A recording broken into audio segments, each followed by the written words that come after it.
Vamos a hacer un breve repaso de lo que hicimos en la anterior clase. Antes de eso me olvidaba, todo lo que estamos avanzando en teóricas,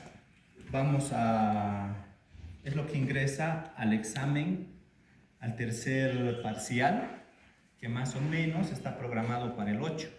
¿Por qué digo más o menos? Porque ustedes saben que a veces hay algunas circunstancias que nos hacen retrasar el cronograma, pero está para el 8 de agosto.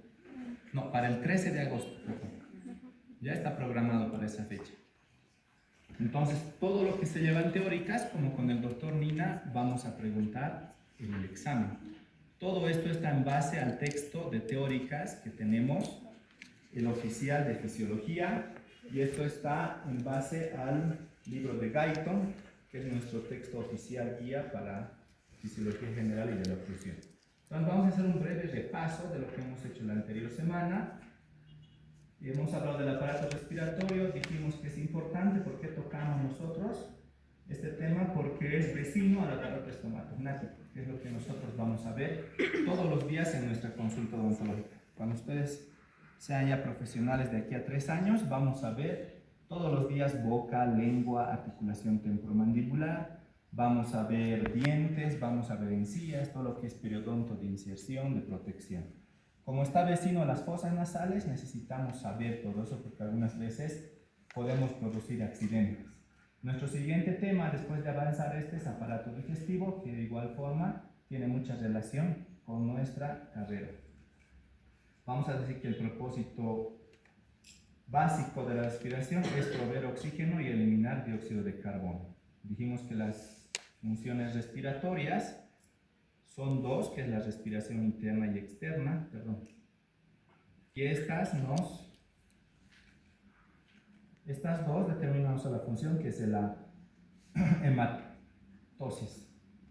¿No? Dijimos, tocamos las etapas funcionales de la respiración, que son dos, se dividen en primera y segunda etapa. Vimos las partes del aparato respiratorio, que son la nariz, la cavidad nasal, boca, faringe, laringe, tráquea, bronquios, bronquiolos, alveolos y pulmones. Vimos que la mecánica de la respiración está determinada por dos movimientos, que es la inspiración y la respiración, y todo esto nos ayuda a la mecánica de la ventilación, que está dada por los movimientos del diafragma y el aumento de tamaño de la caja torácica, que está dado a los músculos de la inspiración y de la expiración. Vimos a los conductos respiratorios, que su principal función es el calentado y la toma de vapor de agua para que ingresen plenamente para hacer la hematosis en los alvéolos pulmonares. También vimos la espirometría, que es una prueba que registra la calidad que entra y sale de los pulmones. Vimos lo que es el volumen de la ventilación pulmonar, que es todo el volumen de aire que ingresa al aparato respiratorio. Vimos el volumen de ventilación alveolar, que es el que entra plenamente a los alvéolos, y vimos también que hay una respiración, o que es un volumen del espacio muerto, que es todo el aire que ingresa al aparato respiratorio, pero que no ingresa a los alvéolos. ¿No? Vimos los porcentajes, bueno, las cantidades, que son 500 ml por cada respiración en la ventilación pulmonar, 350 que es la que ingresa a los alvéolos y 150 en el espacio muerto. Vimos los volúmenes pulmonares, que son 4, y la suma de estos hacen el volumen máximo. A ver, sumen, ¿quién tiene el calculador a mano?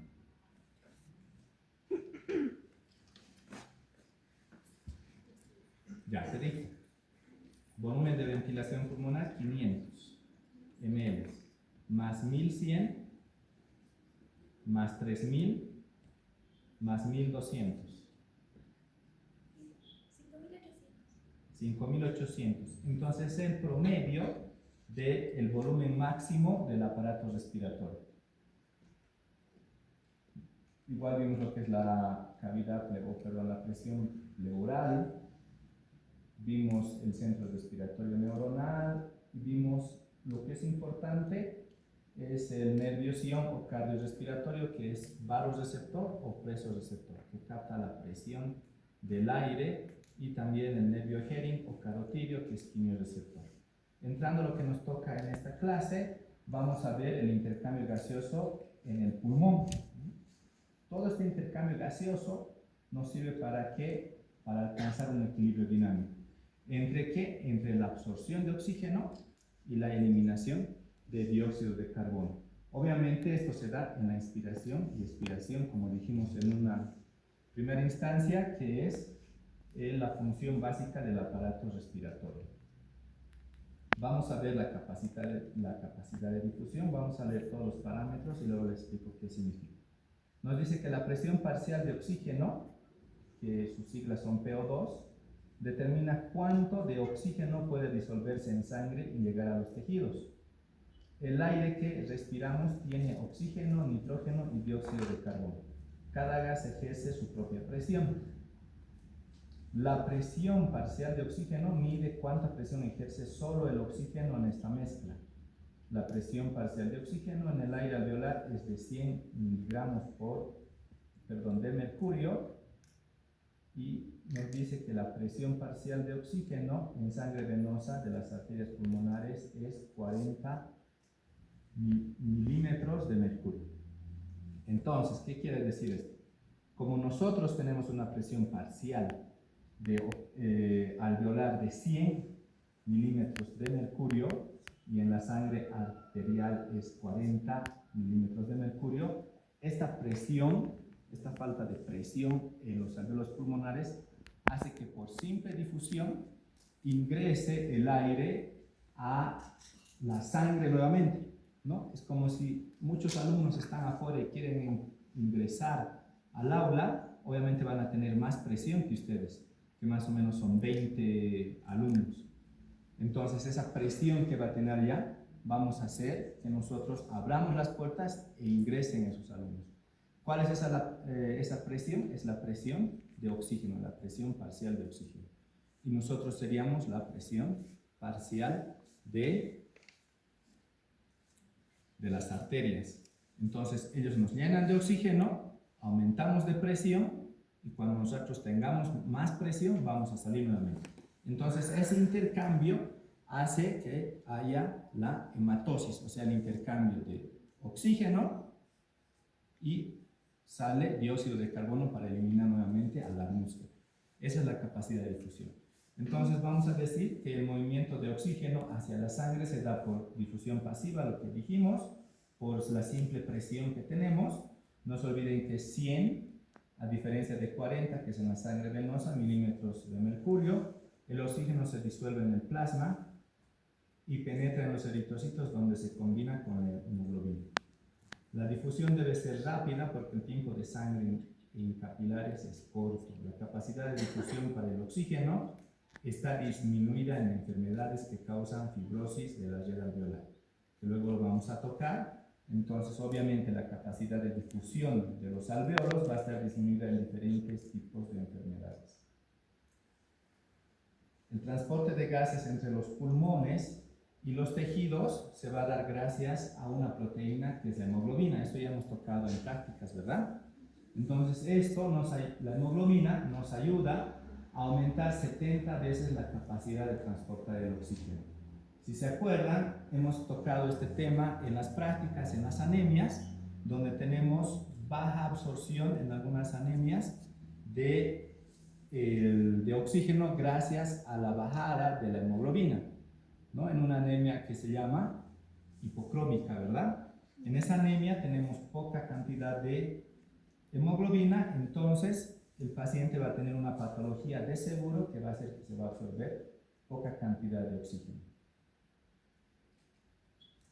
El transporte de gases entre los pulmones y los tejidos, ¿no? Aquí también hay algo muy interesante que nos dice que el dióxido de carbono se disuelve y entra en reacciones químicas reversibles y lo convierten en otro compuesto como el bicarbonato. Porque el dióxido de carbono no puede viajar mediante el plasma o la sangre solamente como dióxido de carbono, tiene que transformarse en otras sustancias. Y esta, la más importante, es el bicarbonato, que es el 70% que se transporta a través de la sangre, transformado en bicarbonato para que suceda la hematosis. 3% viaja hacia los tejidos, hacia los pulmones, transformado en carbaminohemoglobina, que es la combinación de la hemoglobina más el dióxido de carbono. Y el 7% viaja hacia los alvéolos para que sufra la hematosis a nivel del plasma o combinado con el plasma. Entonces decimos que las reacciones del dióxido de carbono incrementan el contenido de dióxido de la sangre 17 veces. El sistema de oferta de oxígeno, ¿qué nos quiere decir? Pues el sistema que entrega oxígeno a nuestro cuerpo está dado por dos compuestos o por dos elementos importantes, que son los pulmones y el aparato circulatorio.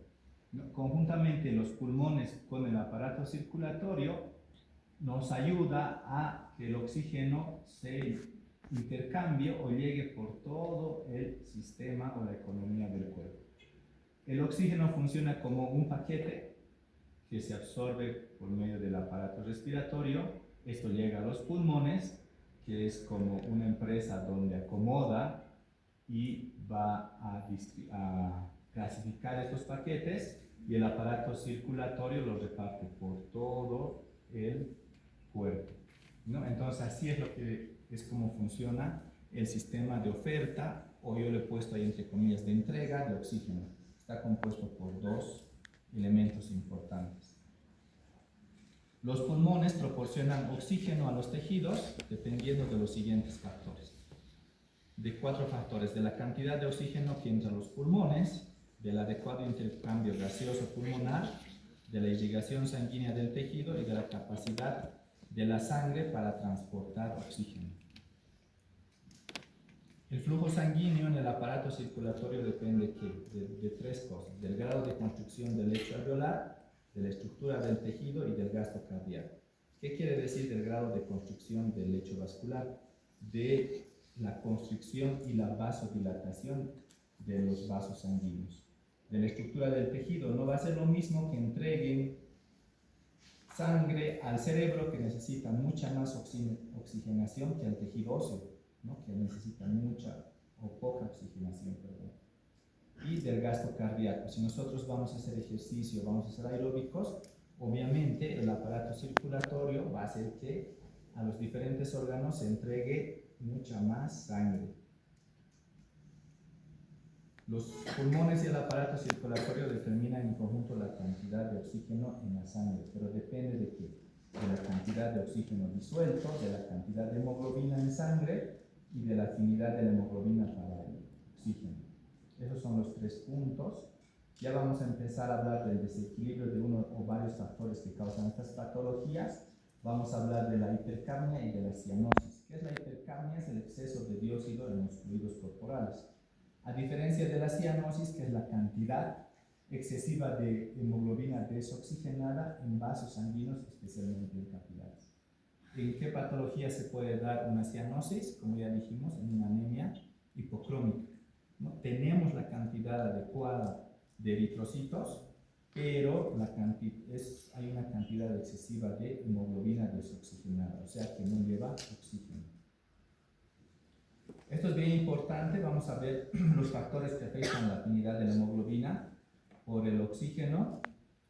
Son la temperatura, el pH, la concentración de 2,3-difosfoglicerato. Perdón. ¿Por qué el pH? Porque cuando baja el pH, la hemoglobina disminuye su afinidad por el oxígeno. Esto facilita que se libere oxígeno a los tejidos, y esto es llamado el fenómeno de Bohr. Como vemos en el gráfico, aquí podemos ver un eritrocito o un hematíe, ¿no? Donde podemos ver las moléculas de oxígeno, y adheridas a ellas se encuentran las moléculas de hemoglobina, ¿no? Que son estos puntitos azules. Entonces, esa es la principal característica de un eritrocito. La temperatura, un aumento de temperatura también reduce la afinidad de la hemoglobina por el oxígeno, favoreciendo que suelte donde más se necesita. Como les decía, si nosotros vamos a estar muy dinámicos, obviamente la temperatura sube, entonces el intercambio gaseoso del oxígeno con el dióxido va a aumentar, porque va a hacer que los tejidos cercanos o los tejidos que necesiten más oxígeno se favorezcan de esto. Y del 2,3-difosfoglicerato, ¿no? Que es una molécula que se une a la hemoglobina y disminuye su afinidad por el oxígeno, ayudando que la hemoglobina libere oxígeno en los tejidos, especialmente en condiciones de hipoxia o anemia. Vamos a entrar a las enfermedades pulmonares relacionadas con la alteración del pH, que ya hablamos, o el efecto de Bohr, vamos a tocar 4, que es el enfisema, la neumonía, la telectasia y el asma.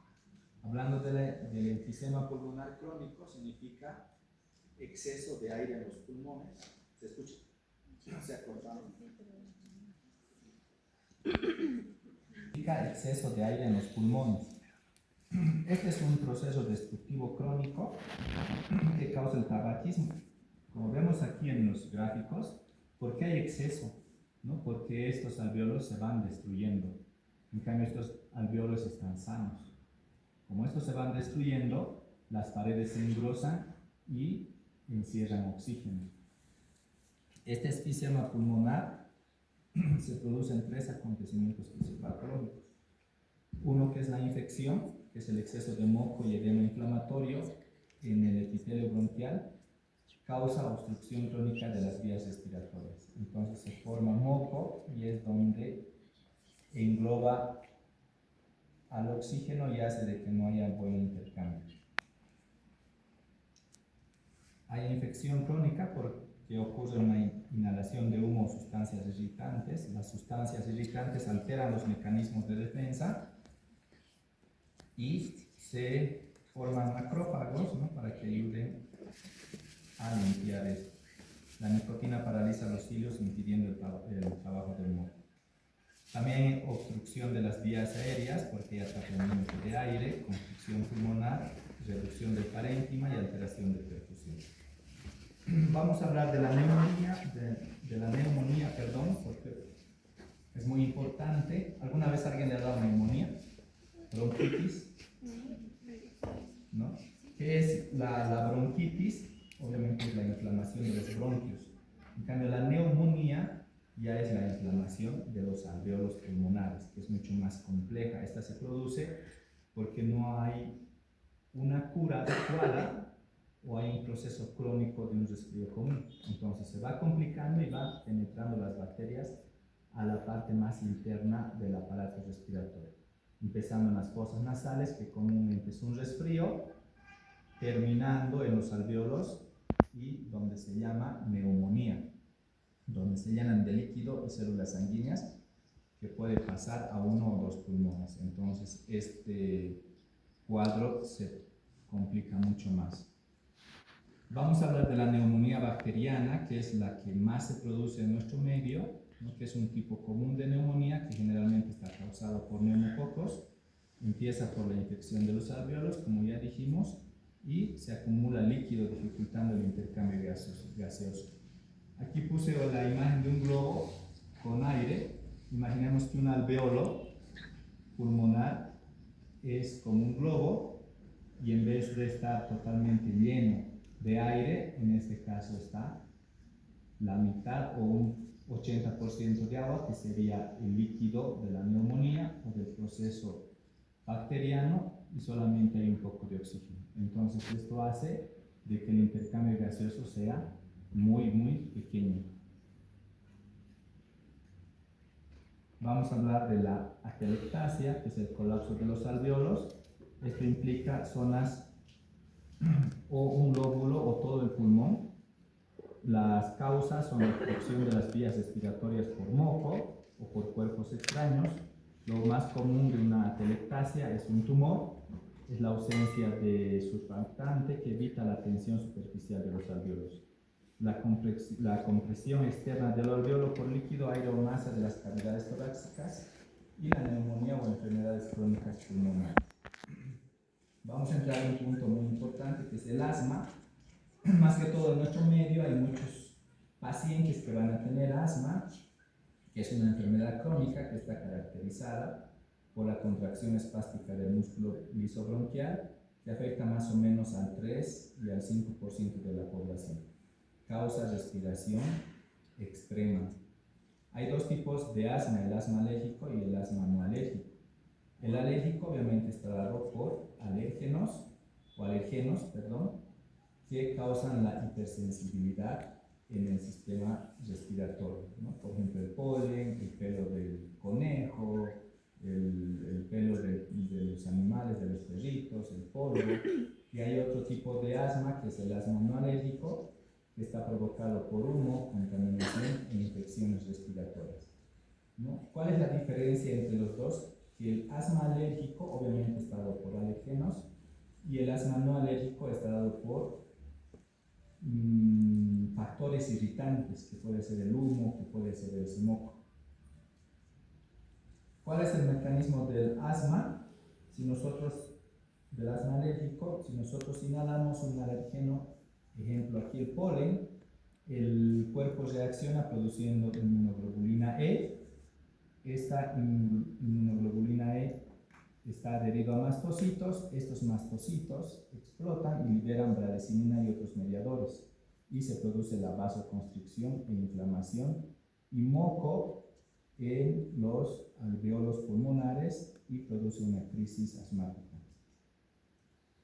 ¿no? La reacción de anafilaxia consiste en dos pasos, que es el edema localizado en paredes de los bronquiolos, pequeños así como la secreción de moco denso, y otro es el espasmo del músculo, especialmente del músculo liso bronquial. Como se ve aquí, este músculo braquial se cierra, ¿no? La pared muscular se cierra y la pared externa se pone mucho más dura. Por eso es que nosotros necesitamos inhaladores que hacen que se dilaten nuevamente estos tubos bronquiales. ¿Cuáles son los síntomas del asma? Son 4 en especial, que son las sibilancias, el paciente respira como si estuviese silbando, la disnea, la opresión torácica y la tos persistente. ¿Cuál es el tratamiento y prevención del asma? Corticoides inhalatorios, como vemos en el gráfico, broncodilatadores de acción prolongada, inmunoterapia y evitar desencadenantes. ¿Qué quiere decir esto? Obviamente, si nosotros somos alérgicos al polen, evitas estar cerca de árboles o flores o cerca de jardines. Si somos alérgicos al pelo de los animales, tenemos que evitar estar cerca a los animales. Mayormente yo he visto en nuestro medio que son alérgicos al pelito del conejo, al pelo del gato, al pelo del perro, ¿no? Entonces tenemos que evitar estar cerca de ellos. Y la vacunación contra el gripe y el neumococo y buena higiene del ambiente. ¿Qué quiere decir esto? Si yo soy alérgico al polvo y estoy en un medio donde está lleno de polvo, ¿qué voy a hacer? Evitar esto. Entonces vamos a quedar aquí, vamos a seguir con la siguiente parte, el siguiente lunes. Les agradezco por esperar, tengo un poquito de